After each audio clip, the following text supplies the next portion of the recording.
soul siblings, this is Natalie and you're watching Goddess Undone. So I tried to film this video yesterday a couple times actually, and like the vibe was definitely off. I had a script going, but it wasn't coming together. So I am going to nix that one and try again, and I want to be much more casual.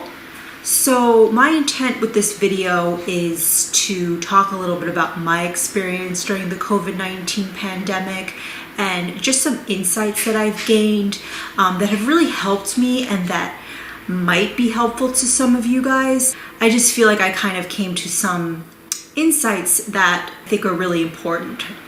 They're important, you know, during this time, but just during any kind of situation of grief or any kind of even disappointing or challenging situation. I think that these insights will be really helpful to you. So if you are interested, please keep on watching. I wanted to start this video by asking you how you were doing. Like deep down, truly, really, how are you doing? For me, I could say I am doing quite well. I feel the best I've ever felt, or, you know, just as good as I've ever felt in my life up to this point. And this isn't to say that I've had some great awakening during this time. This isn't to say I'm not still facing challenges. I, definitely have a lot of challenges in my, spiritual journey, in my, health journey, in my personal growth journey, just, my confidence journey. It just kind of goes on. And I think that's going to continue throughout the rest of my life. I've kind of been home for about 6 weeks now. I'm lucky enough to be able to work from home, and I'm not an essential worker. So that has, I'm really grateful for that. I've definitely am an emotional eater, and I have developed an addiction to Lucky Charms and anime. So it's cool. It feels great, but it's probably not the highest vibe. I also have been having a lot of trouble sleeping, just with like all the extra downtime, all the time resting. It's just kind of tough, just tossing and turning in bed or figuring out what you're going to do at that time. It is pretty natural, by the way, to wake up in the middle of the night. It's kind of like a second sleep cycle. Like we weren't necessarily meant to have like this full 8-hour sleep cycle that kind of came along with the Industrial Revolution. So it is pretty natural, by the way. So if you are someone who wakes up in the middle of the night, pretty regularly, it's not necessarily a problem. It's just kind of it's actually a more natural cycle. Yet again, it's still a little tough. So that's a little bit of what I've been going through. There's definitely a lot more personal stuff that's a little bit deeper than that I've been going through, that I think we all are going through. But when I say, I'm the best that I've ever been, or just as good as I've ever felt, I am kind of getting ahead of myself a little bit. Rewind back to those 6 weeks ago, me and my husband started to go to the store and realize, as the joke has been, that there was literally no toilet paper, which is, weird and concerning enough. But then, there's also things that are missing, like milk and meat and eggs, just these essentials, just things that you take for granted, and just the overall experience of going to the store and leisurely browsing, something that you take for granted as kind of a nice experience in your day-to-day life. It's just come wrought with this like paranoia of like bumping into people when like someone like me who's kind of an introvert is already a little bit odd around people, but this is just kind of like this new added extra layer of paranoia, being around people, being concerned for my health, being concerned for my husband's health, not wanting to be around people, but also feeling bad about that because I don't want to be this person who's like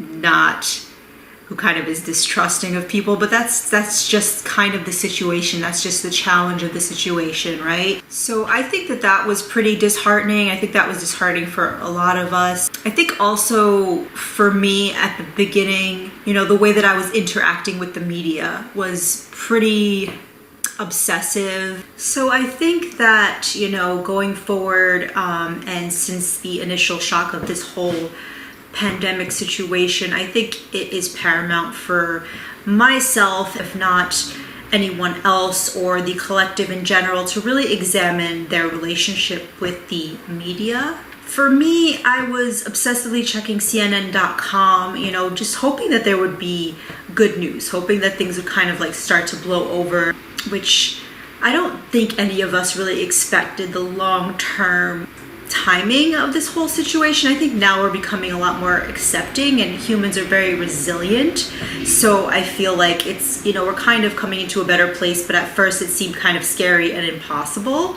And also just checking the news, you kind of get like the most devastating stories, every, political kind of spin that can come out of the situation. You're kind of getting that very biased information, whether you're looking at, more liberal media or more conservative leaning media. I think that there's bias on across the board, and just a lot of stories coming through for the sake of there being constant content.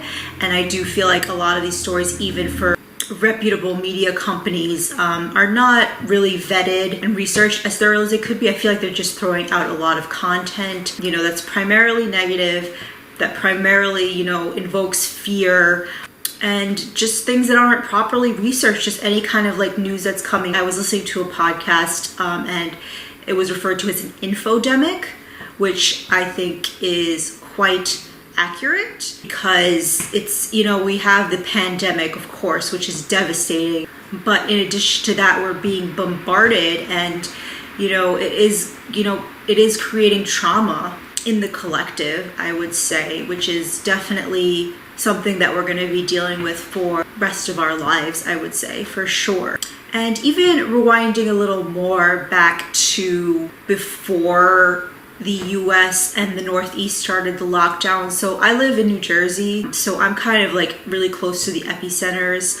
I'm in northern New Jersey. I think I am probably in the epicenter of my state in terms of cases, or very close to. I can literally see the Empire State Building from my balcony window, so that gives you an idea of kind of where I'm at, and also the timing of my state and the tri-state area, we went into quarantine. And prior to that, January, February, I think there was denial across the board, denial within the government, denial within the collective. And I think for me, that denial primarily came of like me not wanting the situation to become what it was, me, kind of brushing it off, saying, oh, it's not going to be that bad. This is just, the media catastrophizing and things like that. I don't believe that the media is catastrophizing. I think it is a very serious situation, but at that time, I kind of was making that excuse in my mind, just because I was, it was like a twisted version of hope, hoping that the situation wouldn't kind of escalate the way that it did.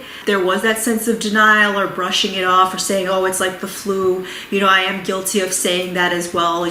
Probably in February, I said that out loud, probably a couple of times, when talking to people. I don't think it's terrible in and of itself, but of course, eventually only so much denial you can do in the face of a serious situation. I feel like there was a point where, which for me, it just shifted.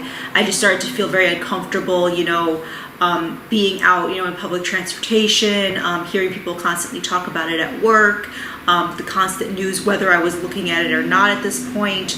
I just kind of felt that shift, and I knew within myself, that it was time to kind of quarantine. It was pretty obvious that, for me, I was really able to feel intuitively, and I think that a lot of people are struggling with that, and that's why, kind of there was some lag in people quarantining, and some people who are still protesting and refusing to quarantine. I think, there was, of course, some of that sense of that general sense of the other, whether you felt it yourself or, I felt it, consciously, subconsciously a little bit, or, it's within our government, within the collective, just that sense of, being in America, things starting in China, moving to Italy, but there was that kind of mindset of, oh, that's over there, that can't happen in the US, like this sense of our healthcare system is very advanced, our science is very advanced. That arrogance, and I actually kind of say that a lot, there is that element of arrogance. Of course there is. And that's definitely unfortunate, because we are definitely all connected. And I think that the way that the disease is spreading is really bringing that to light, very, very much so. But come to realize is the pointing of the fingers and kind of stressing on, the media does this, but I'm sure, individually some people are experiencing this mental unrest, this feeling of like, what could have been done sooner? What could have been done better? It's not going to solve anything. I think that we need to just really forgive each other, forgive ourselves. I did feel some guilt and some naivete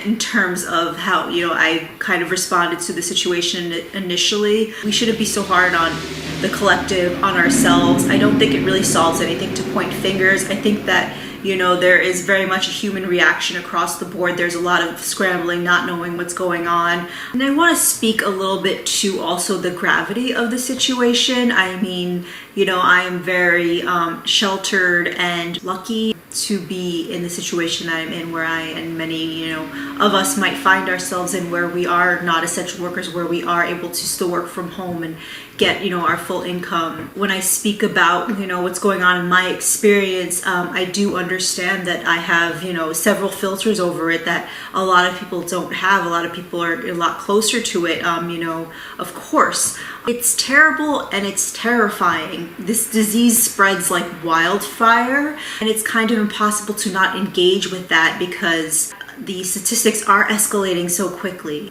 People are, dying. People are being, are sick for, long periods of time. This is affecting so many people, so many families, so many individuals. Like, I can't even blame, us for, just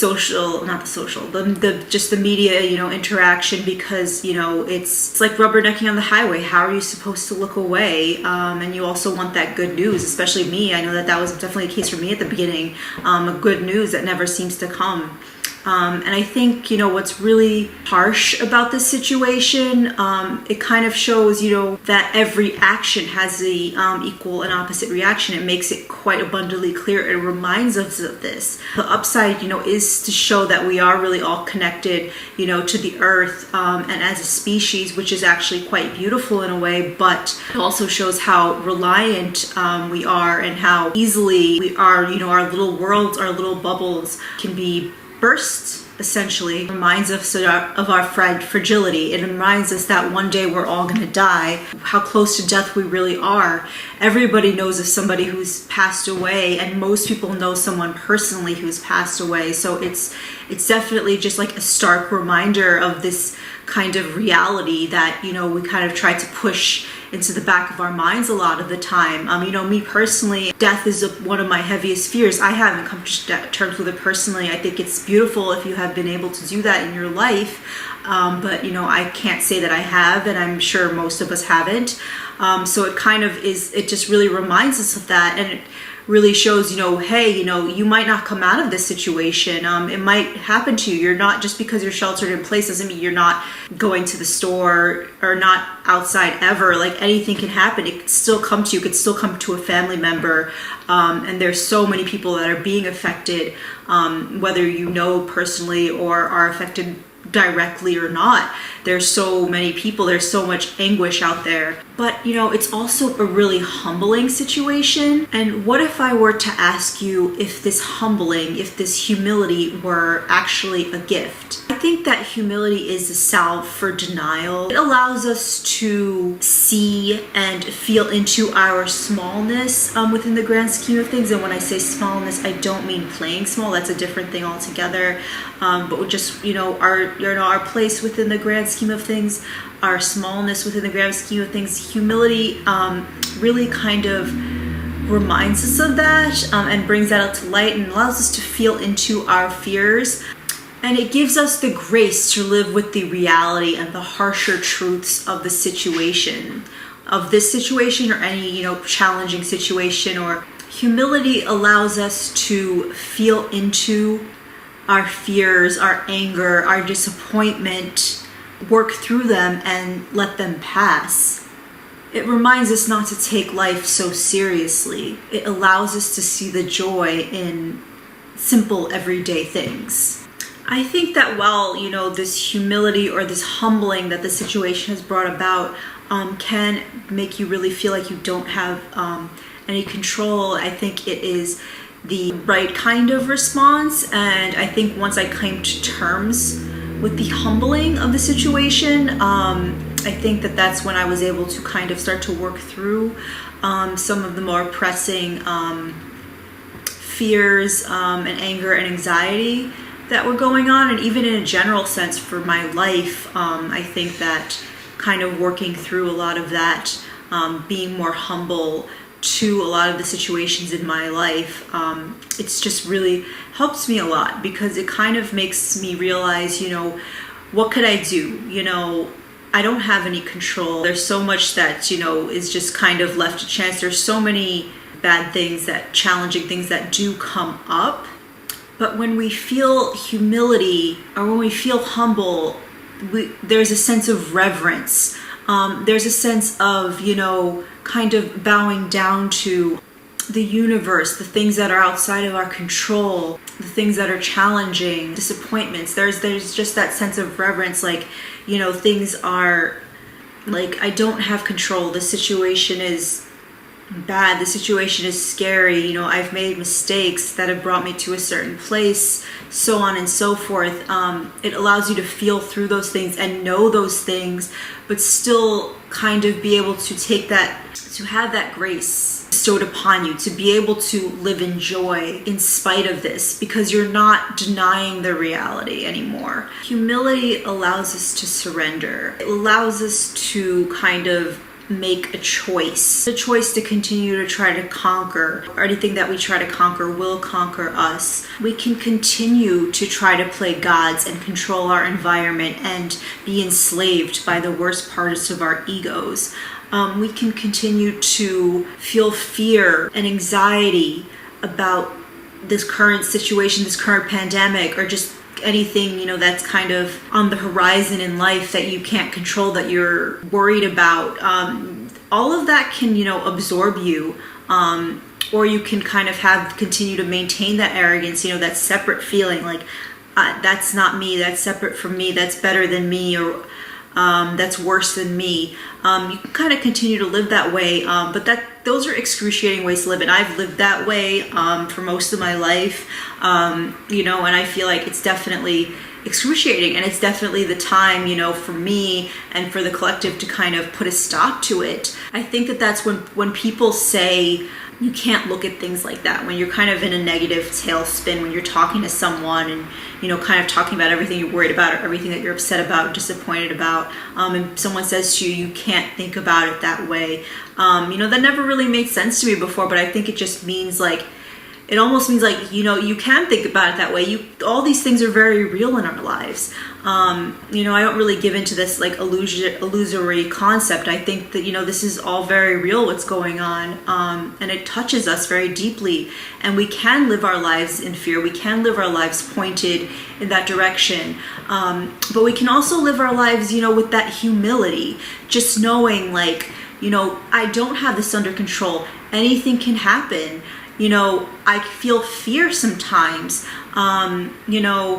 I've lost things in my life, but it allows us to pay reverence to those feelings and work through those feelings, and still be able to feel levity and feel joy, like be able to just laugh with somebody, be able to just like watch something funny on, TV or on your computer, or listen to some nice music. And it just allows you to kind of do all of those things without being in denial, without feeling, like you're better than or worse than, or feeling bad or guilty.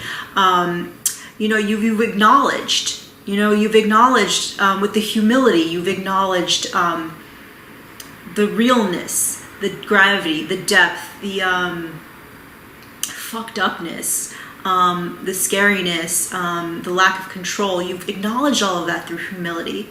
So humility really is a gift, and I do feel like it kind of allows you to it gives you grace. It allows you to live the everyday moments, to be present, to feel joy, to not have to look at the news every second, or keep tally on every single death or every single new case of the disease, or anything else that's going on in the political climate.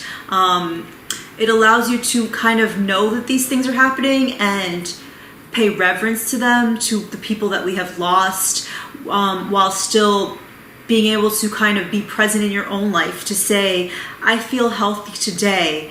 I am happy today about this. I am grateful today about this. I'm going to do this today because it brings me joy. It allows you to do all of those things without without blocking out the reality of the situation, without blocking out your sadness, your despair, your fear. Humility lets you acknowledge those things, but it gives you grace to kind of move on and still live, a life of joy and live a life that matters to you. And I think once I realized this, being humbled is a tough pill to swallow for most of us. And I think a lot of times we try to spit it out or crush it up or, just kind of not deal with it properly. But once we really, fully take that glass of water and fully swallow the pill and let it dissolve, it just works magic through us. It allows us to be with the situation, to live a meaningful life that we're all meant to live, and realize the beauty in the life and the connectedness that we do have. It's beautiful that we're able to connect on Zoom. We can take classes from home. Life has slowed down a lot, and we are able to kind of enjoy those things without negating or turning a blind eye to what's going on out there. It makes us want to be of service. It makes us realize it's not just about me, it's not just about my family, it's about all of us, and how much doing good, putting good out there will kind of come back to you. But even if it doesn't come back to you in a literal sense, it still brings joy. And I think that that's so important in this time. So I would encourage you to whatever is in your heart to kind of do, to be of service, or to kind of just move through the situation intuitively. However you need to move through the situation, I would just suggest, leaning into the humility, because it certainly is a gift, and, kind of just following your true north, what feels right to you, in terms of service, in terms of self-healing. If all you can do is kind of sit on the couch and watch TV, I've done a lot of that, and I continue to do a lot of that. I think that, that's okay too. But I think that, the most important thing one of the most beautiful things is to accept the grace of humility. Anyway, I think that I've gotten my point across. I hope I have. I had a lot of thoughts about this. For me, it's a little harder to articulate, what I'm thinking and what I'm feeling. So I hope that my point has come across. I do, hope you all, I hope we're all able to get through this and be, healthier and happier and more conscious on the other side. If you feel like you need some additional spiritual guidance during these times, I do provide a range of tarot reading services on my website, goddessundone.com, which I'm going to list on the screen right here. So if you are interested, in getting a tarot reading that can kind of help you through these times, or whatever you might be going through now or in the future, definitely check it out. I definitely have a intuitive, therapeutic approach to my tarot readings. It's more about, reflecting on the current situation that my client is in, helping them with that. It's not so much about future casting. Anyway, that completes this video. Thank you for watching. Please subscribe and have a good one. Bye, everyone.